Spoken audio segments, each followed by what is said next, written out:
On this Monday night, terror charges laid in the London attack. The relief from residents? That's a very, very amazing and important step. Plus an update on the sole survivor's health. Who will care for the 9-year-old who lost his family? Consequences in the Canadian military after a golf game that never should have happened. I felt before that I wasn't going to get justice, and now that confirms it to me. The latest senior leader to step aside. In lockdown for longer, why the UK is delaying its reopening plan. And bad attitudes at high altitudes. What's up with the rise in unruly air passengers? Global National with Donna Friesen. Good evening and thanks for joining us. We begin tonight in London, Ontario. The suspect charged with murdering a Muslim family in a targeted attack also now faces terrorism charges. The 20-year-old appeared by video link in court today. The prosecution announced it is proceeding with terrorism charges under Section 83 of the Criminal Code. One charge relates to the murder of Salman Afzaal and Madiha Salman, the couple's 15-year-old daughter Yumna, and her grandmother, 74-year-old Talat Afzaal. A second charge relates to the attempted murder of the 9-year-old boy who survived. Fayez Afzaal has now been released from the hospital and is being cared for by extended family. A spokesperson for the family says they are not seeking revenge. Their focus is on raising awareness about Islamophobia and making sure people know it's real. Mike Drolet explains the charges and the challenge of getting a conviction. The flowers at the makeshift memorial have begun to wilt. The messages look weathered. But the anger about Islamophobia in London, Ontario is as strong as ever. Islamic people do something. They always say it's a terrorist. What is the difference about this actually guy who did this? This guy is 20-year-old Nathaniel Veltman, who allegedly drove his truck into the Afzaal Salman family, killing 4 and injuring a 9-year-old boy. Clad in an orange jumpsuit, Veltman learned of new charges Monday. Along with 4 counts of first-degree murder and 1 count of attempted murder, prosecutors now also accuse him of terrorism.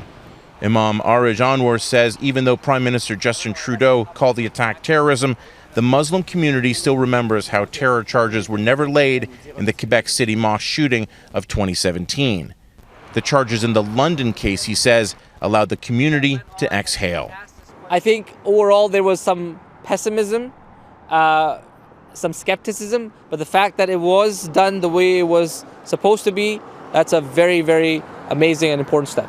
Canadian authorities have historically been reluctant to file terrorism charges because it's incumbent on law enforcement to prove the motive behind the offense, which isn't always supported by hard evidence. The fact that they've now laid charges tells me that the investigation has uncovered something that gives rise to the ability to show that it was done for either political, religious, or ideological reasons. A publication ban has been placed on the pre-trial proceedings, so it will be a while before any facts are known publicly. For now, say terrorism experts, the upgraded charges send a message. I mean, let's face it, the terrorism label carries impact, right? It has significance in how the broader public sees these kinds of crimes. A spokesperson for the family says the sole survivor of the attack, 9-year-old Fayez, is out of hospital and expected to make a full recovery. Global News has agreed not to show any pictures of the boy at the request of the family. For now, he's FaceTiming with friends and is surrounded by loved ones, including his other grandmother. And despite a dozen families, both Muslim and non-Muslim, reaching out to the mosque in hopes of adopting the boy, it's believed his future will be residing with one of his 2 uncles who live here in Canada. Donna? All right, Mike Drolet in London tonight, thanks. Yet another senior leader of the Canadian military is stepping aside. This time it is Lieutenant General Mike Rouleau, who went golfing with the former Chief of the Defence Staff, Jonathan Vance, who is under military police investigation for sexual misconduct. Rouleau has oversight authority over the military police. It's hard to keep track of all the dominoes falling in what appears to be a cozy old boys club in the senior ranks of the Canadian Armed Forces. The military has now lost its 2 top commanders. Mercedes Stephenson has been on this story from the beginning and explains how people are reacting. Is there no morals? Is there no integrity? Is there no duty?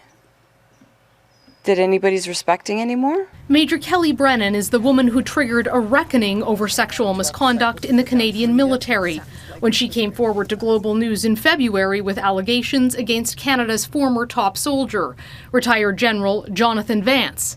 Allegations he denies. The now notorious chummy golf game on a private military course between two of Canada's top military commanders and Vance underscored Brennan's belief senior officials don't take the issue seriously and would back Vance. I felt before that I wasn't going to get justice, and now that confirms it to me.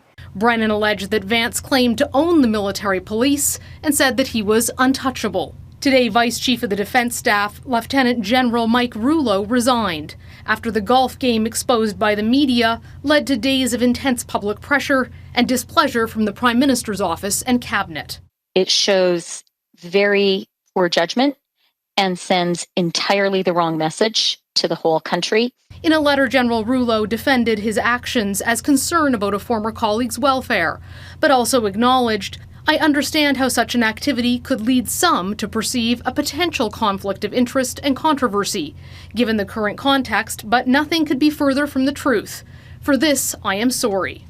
He said no matters related to the investigations were discussed. I think it's very appropriate for him to resign. Rouleau's presence was particularly problematic because he oversees the military police, the same force that is investigating Jonathan Vance for sexual misconduct. But there's more than a perceived problem with Rouleau's presence, according to Professor Megan McKenzie. It's beyond a conflict of interest. It's really, I just think a display of invincibility. The future of the head of the Royal Canadian Navy, Vice Admiral Craig Baines, remains unclear.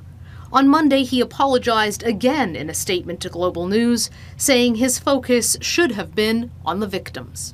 Conservative leader Erin O'Toole says it's time for the Liberal government to step up. There is zero leadership from Justin Trudeau and Minister Sajjan. That is setting a tone of no accountability. The Minister of National Defence was unavailable for an on-camera interview with Global News, but he is facing increasing pressure to get his department under control. Donna? All right, Mercedes, thanks.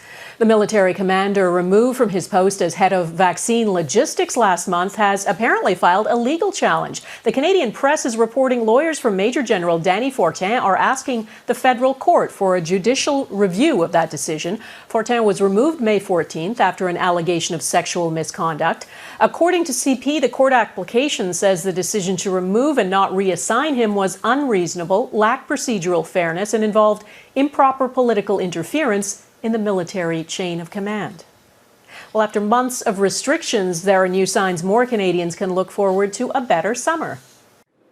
This will be our summer of hope and healing from this pandemic. Tomorrow, BC moves to step 2 of its reopening plan. Recreational travel within the province will be allowed again. Outdoor gatherings can expand to up to 50 people, and movie theaters and banquet halls can reopen. BC is reporting 68 new cases today. That's the lowest since late September. Moderna is boosting its vaccine shipments to Canada. Over 9 million doses are now expected to arrive in June. Moderna had been struggling to meet its second quarter commitment to Canada. This increase means the company will exceed its original target and deliver 12.9 million doses. More Ontarians are now eligible for an earlier second dose. People who had their first shot on or before May 9th and who live in one of 7 hotspot regions where the Delta variant is spreading can now book their second shot. The much more transmissible Delta variant, first identified in India, is on track to be the dominant strain in Ontario by early summer. It is already dominant in the UK, and today, because of that, Prime Minister Boris Johnson said it's too soon to lift England's final stage of public health restrictions. The Delta variant is driving a surge in cases there, especially among unvaccinated young people. Redmond Shannon explains what's happening and why the situation is being closely watched around the world. Despite these anti-lockdown protests and England's very low COVID-19 death rate, Prime Minister Boris Johnson has put the brakes on the country's final stage of reopening. By being cautious now, we have the chance in the next 4 weeks to save many thousands of lives by vaccinating millions more people. Johnson has pushed back the reopening of nightclubs and large events by 4 weeks to July 19th. The more infectious Delta variant is to blame. It's now dominant in the UK. We're seeing cases growing by about 64% per week, and in the worst affected areas, it's doubling every week. Young people are now the main source of rising infections, less likely to get sick, but more likely to mix in Britain's already open pubs. If this is lockdown, it's the gentlest possible social restriction you could imagine. There's no point in saying, oh, let's live with it or put all our cares aside. The virus would love that, and we've got to stay ahead of this virus. On Monday, Public Health England said the Pfizer and AstraZeneca vaccines are more effective than previously thought against the Delta variant in preventing hospital admissions, especially after 2 doses. But even after 1, the data is promising. Good news for Canada, which has been prioritising a 1-dose strategy. Some experts say those numbers and the summer weather will give Canada time to catch up. Being outdoors, sitting outdoors, good ventilation, people not being proximate to each other, I think those factors all play a favourable role. Here in London, Prime Minister Boris Johnson says the government will review the infection and hospitalisation data in 2 weeks. And if it looks favourable, England's final reopening date could be brought forward again. Donna? Redmond Shannon in London, thanks. NATO leaders from Europe and North America have some strong words for Russia and China tonight. The political and military allies at the NATO summit set a roadmap for how to deal with China's rising power and Russia's continuing threat. Cybersecurity and climate change are also on the agenda. Abigail Beeman is in Brussels, traveling with the Prime Minister. World leaders trying to figure out how to modernize a 70-year military alliance may have missed the mark with the photo op. But NATO's Secretary General's message was on target.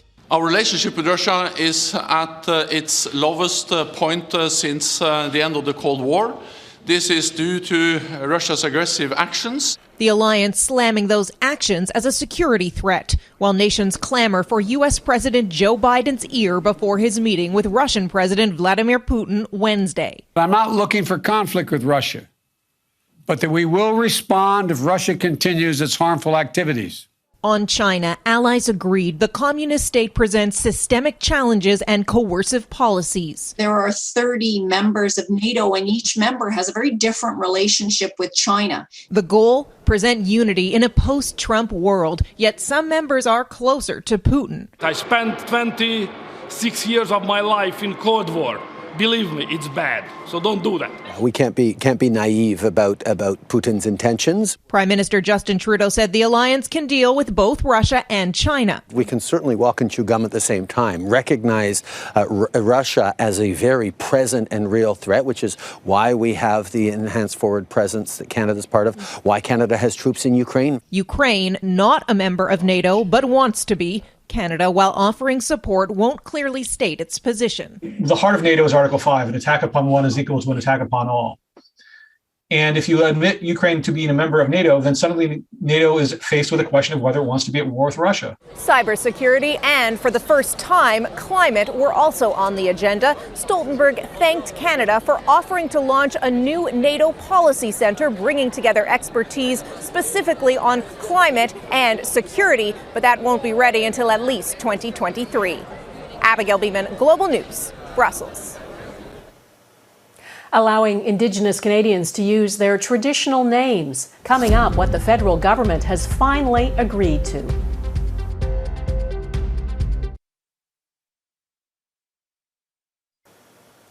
The federal government is pushing ahead with a controversial court case involving Indigenous children taken from their families by the child welfare system. The case being heard in federal court challenges a pair of rulings by the Canadian Human Rights Tribunal awarding damages to Indigenous children and their families. The federal government is arguing the tribunal did not have legal authority to award individual damages and is seeking a class action instead. The case builds on what is known as Jordan's Principle. It's named after a 5-year-old Manitoba boy who died while the provincial and federal governments bickered over who would pay for his care. The federal government is finally allowing Indigenous people, including people of Inuit and Métis background, to reclaim their traditional names on passports and other federal ID, names that were banished by bureaucrats and replaced with anglicized names. The traditional names given to Indigenous children carry deep cultural meaning. At the Aklavik Anglican School in the Northwest Territories, a young Inuit girl named Masek became Alice. She would not hear her original name until she returned home. The change was one of 94 calls to action made in the Truth and Reconciliation Commission report 6 years ago. Most have yet to be implemented. What they're picking and choosing out of the TRC calls to action are the stuff that politically doesn't cost them. So on the day that they are in court against Indigenous kids, I think it just stinks of hypocrisy. Ahead, Canada's Refugee Board accused of discrimination by a woman who says she was escaping torture and death threats.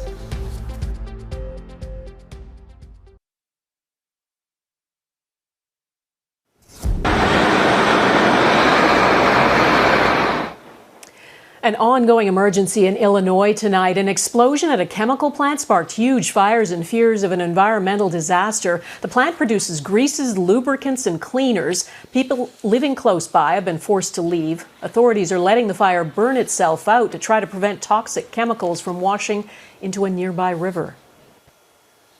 A woman from Gaza is speaking out tonight after Canada's Refugee Board denied her claim for asylum. The woman came to Canada after she says she was tortured by members of Hamas, and she believes she would face almost certain death if she was sent back. Camille Karamali has her story.